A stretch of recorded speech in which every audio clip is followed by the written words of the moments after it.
Hi, my name is Shayna Siegel here at Just Scenic Creations in New York City. In this clip, we are going to talk about how to paint faux brick on a wall.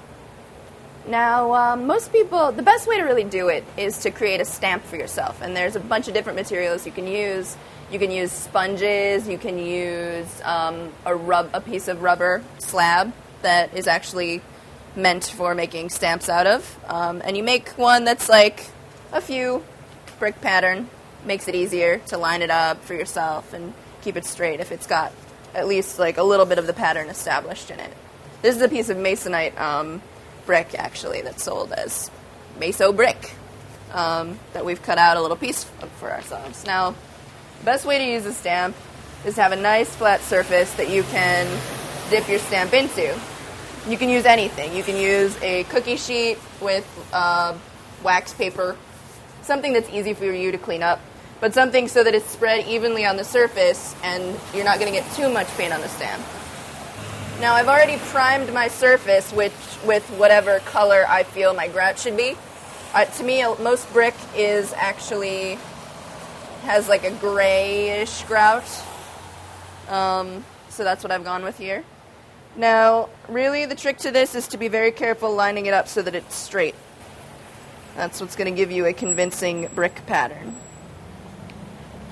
And you push it down, try not to move it once you've set it in. And then, see, that's actually, it's a little lighter than we'd like, but if you look, you can just kind of go in yourself. It's kind of established where the bricks are, kind of just with your brush. You don't really want a solid brick because the bricks are really very textury. Since I didn't love how that coverage went, you can also apply directly to the stamp with a brush as well.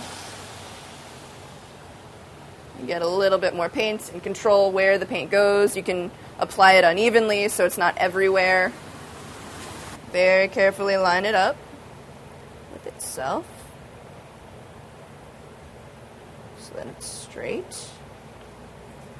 Push it down.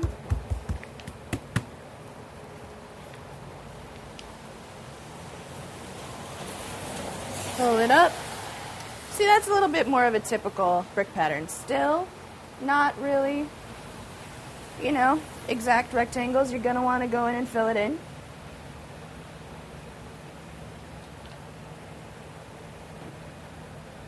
And keep in mind, this is also just the first step, because once you've done this stamp, you need to go in with a whole bunch of other colors, because that's also what's going to actually make it look like brick.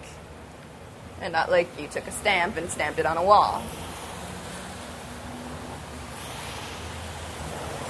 So now that we've done our stamp treatment of this initial treatment for the brick, we get the other tones that we want to put down now that we have a base, and we start to work them in. And the bare areas that the stamp left kind of leave, a good guide for where you want to start those colors. It's kind of, the way that colors tend to happen in bricks. So I'm going to try and work in some of my darker tonage as well. It's a real contrast happens. And you can kind of like blend it a little bit as you go. That's called a wet on wet blend.